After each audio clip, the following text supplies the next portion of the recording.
Assalamualaikum warahmatullahi wabarakatuh. Salam sejahtera, semoga kita selalu dalam lindungan Allah Subhanahu wa taala. Perkenalkan, saya Dr. Bunyu Rizali, spesialis penyakit dalam. Saya adalah dosen tetap bagian ilmu penyakit dalam Fakultas Kedokteran Universitas Baitur Rahmah, Padang. Saat ini saya dalam proses mengikuti sertifikasi dosen yang diselenggarakan oleh Kemendikti-Saintek tahun 2025. Dalam kesempatan ini, izinkan saya menjelaskan pernyataan unjuk diri dosen dalam Unjuk Kerja Tridharma Perguruan Tinggi atau PDD UKT-PT tahun 2025. Nah, saya sebagai staf ilmu penyakit dalam tergabung dalam berbagai modul pembelajaran. Dalam hal ini, modul yang saya ampu adalah modul gangguan gastrointestinal dan hepatologi, modul hormon dan endokrin metabolik, modul urogenital, modul gangguan kardiovaskuler, modul hematologi onkologi medik, dan modul keterampilan klinik dan tutorial.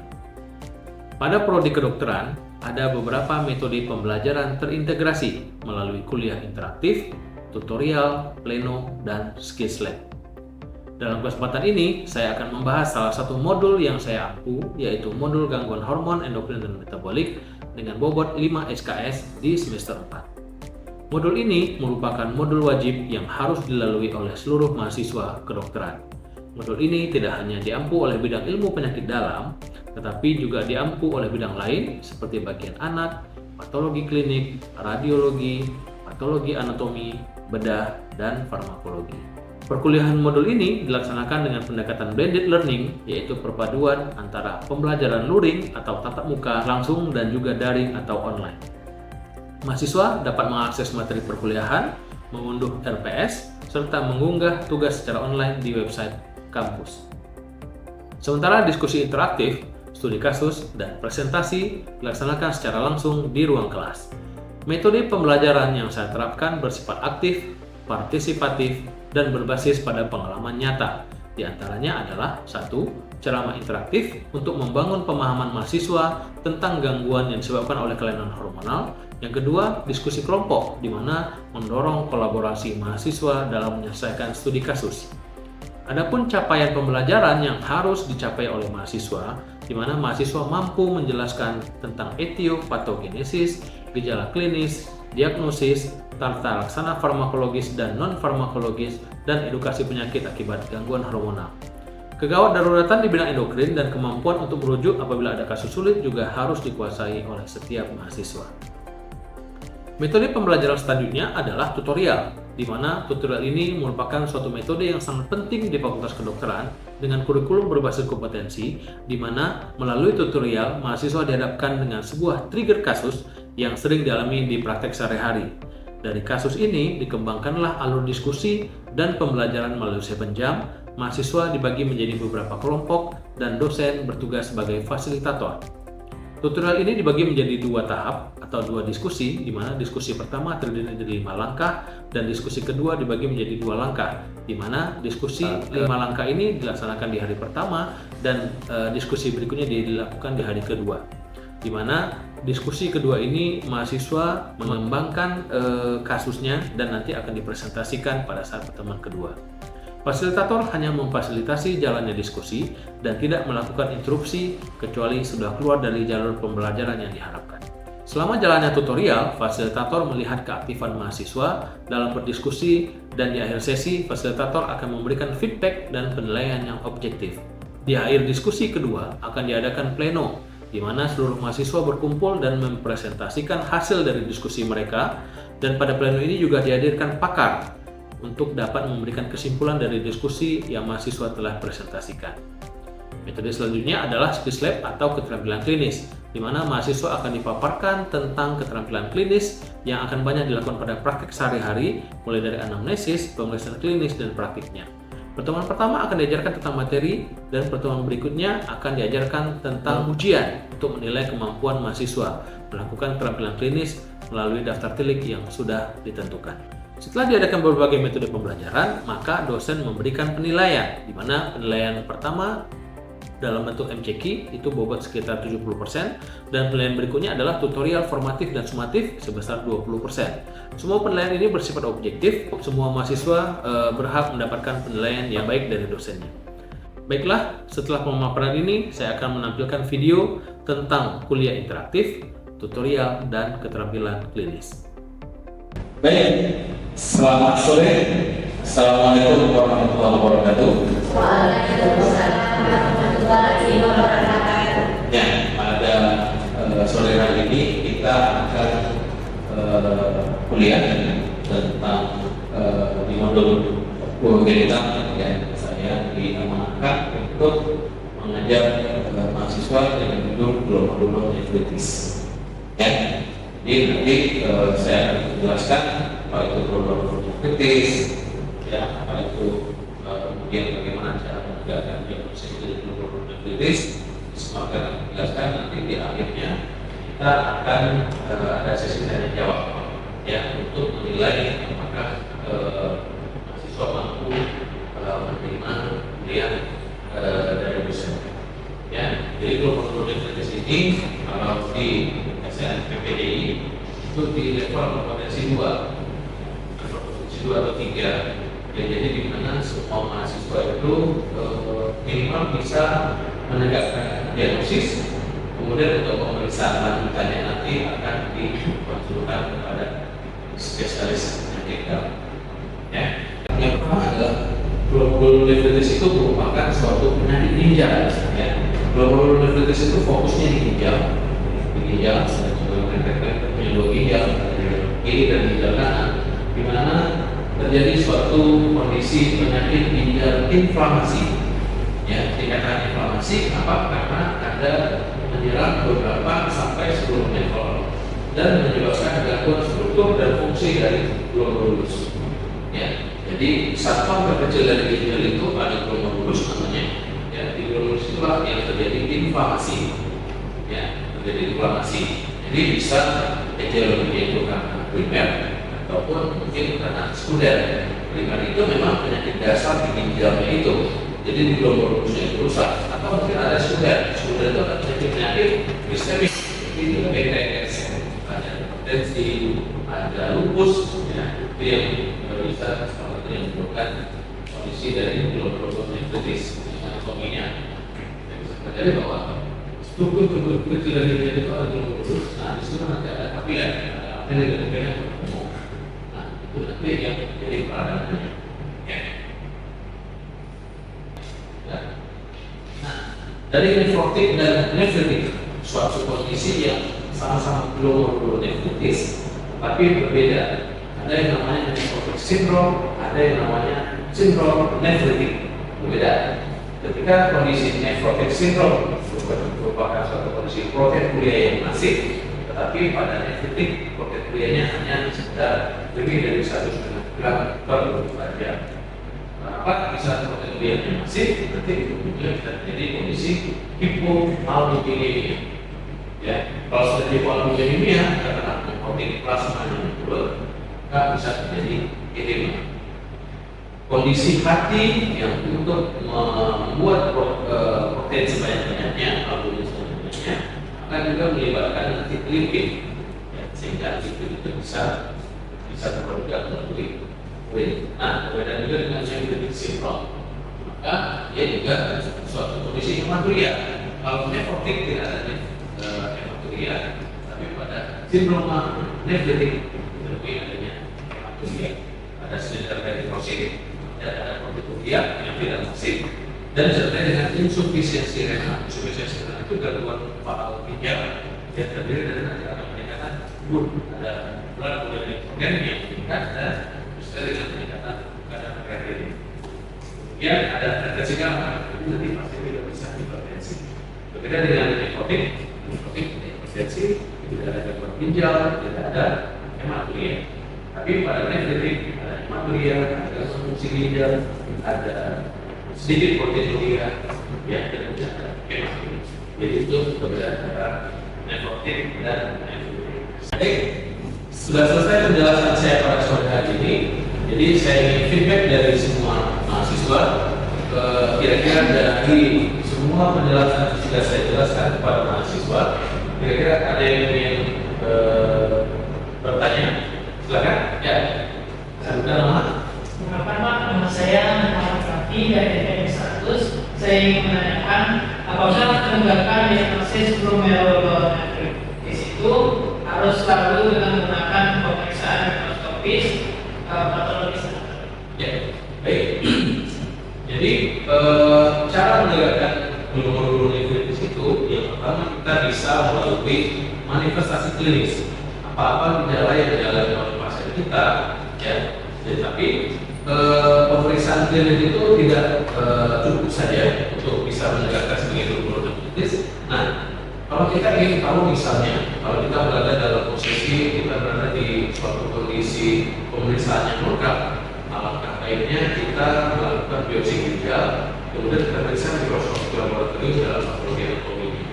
Jadi kalau misalnya dari situ kita bisa jelas nanti apakah suatu misalnya minimal lesion atau ada yang lainnya, bisa menentukan kekuatannya. Tapi kalau misalnya secara klinis saja kita mau mendiagnosis dari suatu kondisi glomerulonephritis, bisa juga secara klinis, tetapi memang alangkah baiknya kita memeriksakan secara lengkap patologi anatomi. Gitu. Ya.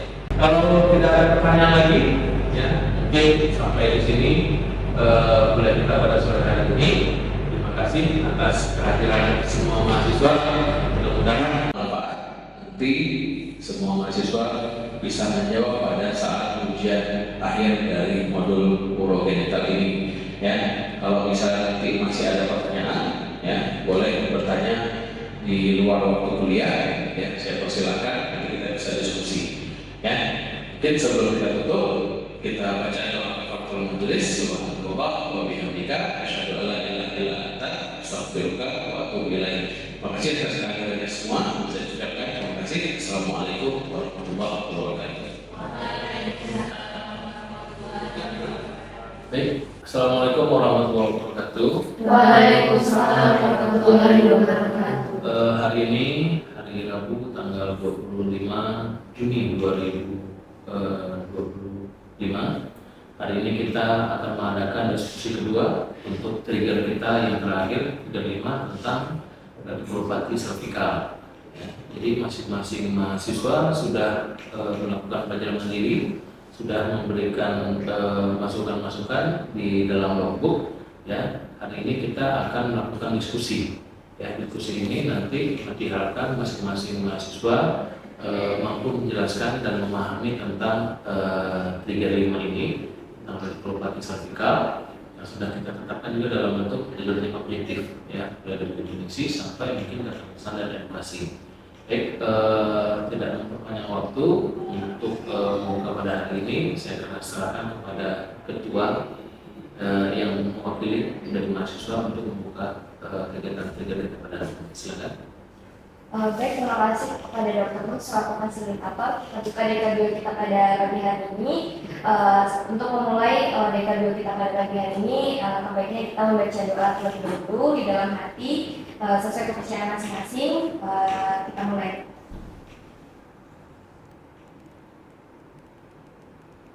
Selesai. Baik, kita masuk ke learning objektif pada DK2 hari ini. Yang pertama itu adalah definisi dari radikulopati servikal. Silakan kepada teman-teman yang ingin menambahkan untuk definisi. Izin menambahkan betul. Untuk definisi radikulopati servikal, pertama radikulopati itu sendiri merupakan suatu keadaan yang berhubungan dengan gangguan fungsi dan struktur radix akibat dari proses patologis yang dapat mengenai satu atau lebih radix saraf dengan pola gangguan yang bersifat tidak normal. Kemudian untuk yang radikulopati servikal itu adalah suatu kondisi neurologis yang ditandai dengan gangguan produksi impuls saraf akibat dari adanya iritasi atau kompresi akar saraf servikal. Nah, karena adanya iritasi dari kompresi akar saraf ini atau karena adanya penekanan pada servikal ini, itu akan menyebabkan timbulnya nyeri leher dan juga lengan, kemudian akan menjalar atau mati rasa, kemudian juga bisa terjadi defisiensi sensorik atau disfungsi motorik pada leher dan ekstremitas atas. Karena saat itu terjepit, biasanya juga akan memberikan efek pelemahan otot dan juga gangguan dapat tendon dan hal ini yang paling sering terjadi. Dan singkatnya, radikulopati servikal ini adalah disfungsi saraf servikal ataupun akar saraf atau bisa dikombinasi dari keduanya, baik itu saraf servikal ataupun dari akar saraf. Sekian. Terima kasih. Terus juga untuk fungsi motoriknya, untuk C5 itu ada fungsi maxillaris situ, termasuk di dalamnya nanti berhubungan dengan refleks bicep. Kemudian untuk C6 untuk ekstensi dari pergelangan tangan. Untuk C7 itu fleksi dari ekstensi dari siku, termasuk nanti di dalamnya berhubungan dengan refleks bicep. Kemudian untuk C8 berhubungan dengan fleksi jari-jari. Berarti itu keluarnya nyeri atau tidak bisa mengangkat siku? Keluarnya Pergelangan kekuatan nyeri enggak? nyerinya di bagian kesemutan. Tergantung maksudnya, mungkin ada baal atau begitu ya. Dikit-dikit juga yang dipengaruhinya. Jadinya kalau untuk mungkin kita bahas juga sedikit untuk bagian torakal. Untuk bagian torakal itu didominasi Kenapa juga ke tangan? enggak. Kalau torakal ke dinding dada dan juga bagian abdomen. Kalau yang bagian atas saraf lumbar itu dia menginnervasi bagian tungkai depan dan juga ke bagian dorsum pedis. Kalau bagian sacrum itu di area perineum dan juga tungkai belakang. Kalau satu ke kanan gitu ya. Satu ya. Lainnya ke apa ya? Kalau tidak Nantinya kita masuk ke patofisiologi dari radikulopati. Jadi radikulopati ini kan adalah suatu kondisi. Itu juga ada yang C8, itu nyeri sepanjang bagian medial lengan bawah, mengganggu fungsi otot intersik tangan dan sensasi jari keempat dan kelima. Ini bisa aja keluar. berarti itu loh. Kalau dia ada lesi di C5, C6, C7, C8, berarti bilateral. Atau bagaimana? Bisa Bilateral tidak? Tidak lagi bilateral? seperti itu ya. Ya kan? Maksudnya? Ya, satu kena. Misalnya gitu nih, kan C6-nya terlipit misalnya, kan itu secara tidak langsung harusnya kan dia ada ini kedua-duanya, atau karena yang sarafnya akan ini aja kena ya enggak gimana? Kanan kiri. Kalau misalkan di percabangan punya berarti dua-dua. Kalau misalkan di salah satu percabangan salah satu. Nanti salah satu akan bisa juga kedua-duanya. Komentar saya untuk kalian kedatangan semua hari ini ya, untuk partisipasinya semua berpartisipasi memberikan masukan dan reaksi perjalanan yang sudah dilakukan pada satu hari sebelumnya ya, semua berpartisipasi dan masing-masing mahasiswa mampu memberikan jawaban-jawaban yang memiliki relevansi terhadap dunia objektifnya. Ya, kita sudah mengetahui bahwa pada dekat pertama kemarin kita sudah menjelaskan tentang yang objektif dan dikembangkan dari pembelajaran mandirinya. Sudah menjelaskan sebelumnya tentang yang objektifnya. Masa, ucapan, akhilah, barang, isi semua sebagai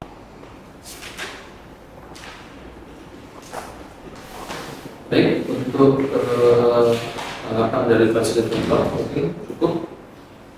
Setelah ini saya kembalikan kepada ketua untuk penutup DK2 kita pada hari ini.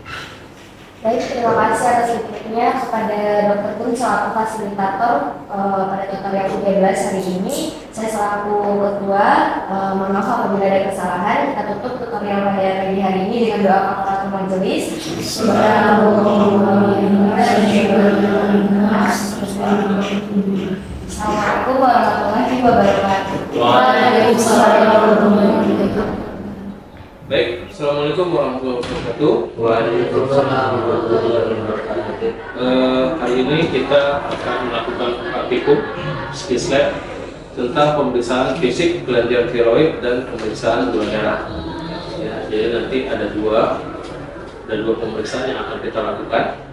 Ya, pemeriksaan kelenjar tiroid melalui pemeriksaan fisik, dan yang kedua adalah pemeriksaan cek gula darah melalui alat. Ya, jadi hari ini kita memulai dua pemeriksaan. Sebelum kita mulai, saya lakukan absensi dahulu. Ini kelompok D3. Ya, baik, kelompok D3 yang pertama itu Dimas Putra Nugroho. Oke. Terencia Zahra Salsabila. Muhammad Ibnu Sina Agus Rajakti. Oke, baik, hadir semua pada hari ini. Baik, sebelum kita mulai, kita baca doa terlebih dahulu menurut agama dan masing-masing. Doa dimulai. Selesai. Oke, baik, pada hari ini kita yang pertama akan melakukan pemeriksaan fisik kelenjar tiroid. Ya, jadi yang dimana kelenjar tiroid, ya, semua sudah pada tahu apa itu kelenjar tiroid, ya. Jadi kita sudah pelajari di modul hormon dan diabetes, ya. Jadi apa guna sebenarnya pemeriksaan kelenjar tiroid itu? Ya, gunanya nanti kalau misalnya ada keluhan-keluhan para pasien, misalnya nanti ada benjolan pada leher, apakah itu suatu kanker tiroid, apakah itu suatu limfadenopati atau goiter, ya. Kemudian ada keluhan-keluhan yang mengarah kepada hipotiroidisme atau hipertiroidisme, ya. Atau mungkin ada pengaruh-pengaruh obat-obatan, misalnya ada pengaruh konsumsi obat jantung seperti amiodaron, ya, atau mungkin ada kondisi-kondisi diatrogenik akibat tindakan seperti radioterapi, ya. Kemudian ada keluhan lain yang memang mengarah kepada suatu kondisi disease misalnya, ya. Jadi minimal tujuan pembelajarannya itu mahasiswa mampu melakukan pemeriksaan kelenjar tiroid, melakukan palpasi kelenjar tiroid, dan melakukan auskultasi. Jadi nanti kita ada inspeksi, ada palpasi, ada auskultasi, tidak ada perkusi, karena kita tidak melakukan perkusi pada pemeriksaan kelenjar tiroid. Jadi nanti kalau untuk inspeksi kita menggunakan mata, kita melakukan pemeriksaan dari depan. Kemudian kalau kita palpasi, kita melakukan pemeriksaan dari belakang pasien, dan melalui auskultasi kita dari depan pasien. Ya, baik. Untuk mempersingkat waktu, karena kita ada dua metode pemeriksaan pada hari ini, maka kita langsung pemeriksaan kepada manikinnya. Ya, baik. Kita akan sedikit melakukan pemeriksaan kelenjar tiroid, ya.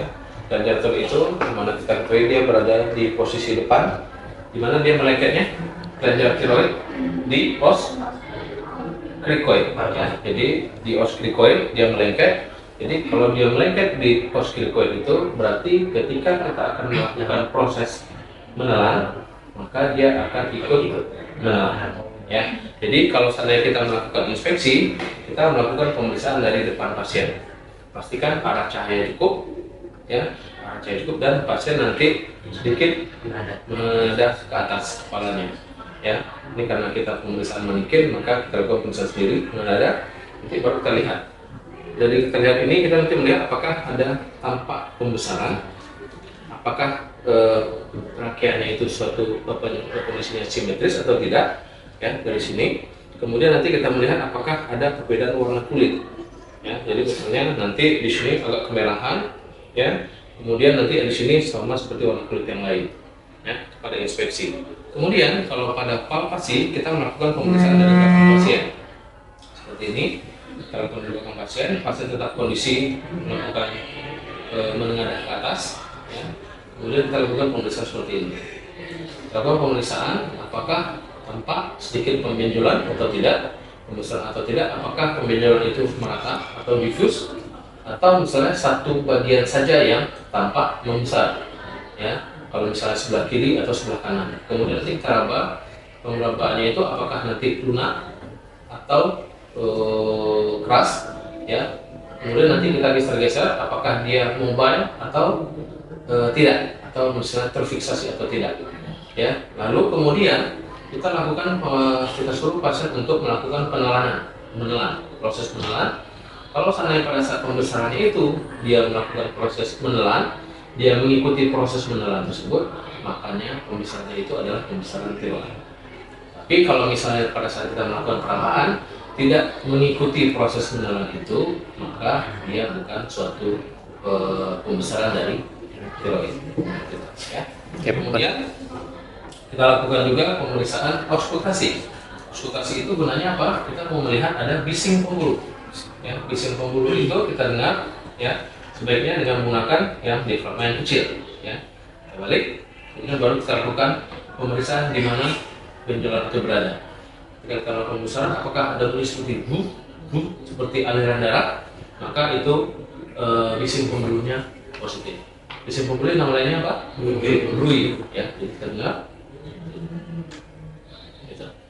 Kalau seandainya tidak ada bising pembuluh, berarti bukan suatu bising pembuluhnya atau bukan brui. Nah, kalau seandainya brui itu biasanya ditemukan pada kondisi-kondisi kanker tiroid.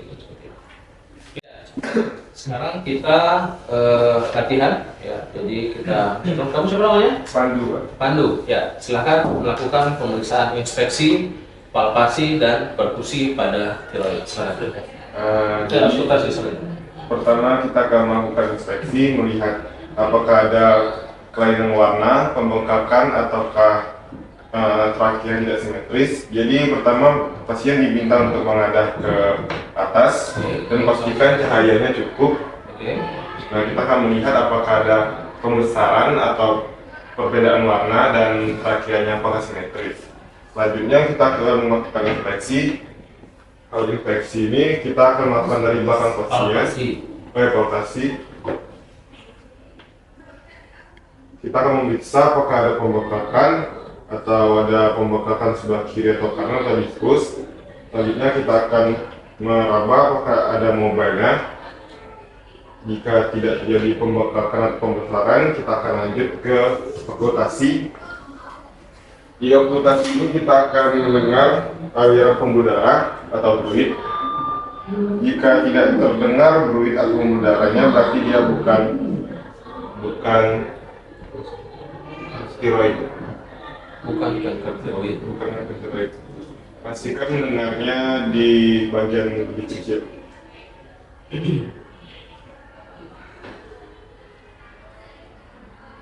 Nah, jika tidak ada, berarti dia bukan kanker tiroid. Oke. Baik, selesai skill kita pada hari ini. Diharapkan setelah kita melakukan pemeriksaan, ya, setelah kita melakukan walaupun pada manikin, minimal kita tadi sesuai dengan tujuan awal, yaitu mengetahui, ya, bisa melakukan inspeksi, bisa melakukan palpasi, dan bisa melakukan auskultasi pada pemeriksaan tiroid. Ya, jadi nanti minimal pada saat kita ujian nanti 1 minggu ke depan kita akan ujian, jadi mahasiswa mampu melakukan pemeriksaan tiroid. Diharapkan sebelum nanti ujian semua mahasiswa membuat logbook, ya, jangan lupa membuat logbook, kemudian nanti akan dikumpul pada saat hari ujian. Ya, baik, terima kasih atas perhatian semua. Sebelum kita tutup, kita baca doa kafaratul majelis. Subhanallah wa bihamdika, asyhadu an la ilaha illa anta, astaghfiruka wa atubu ilaik. Terima kasih. Assalamualaikum warahmatullahi wabarakatuh.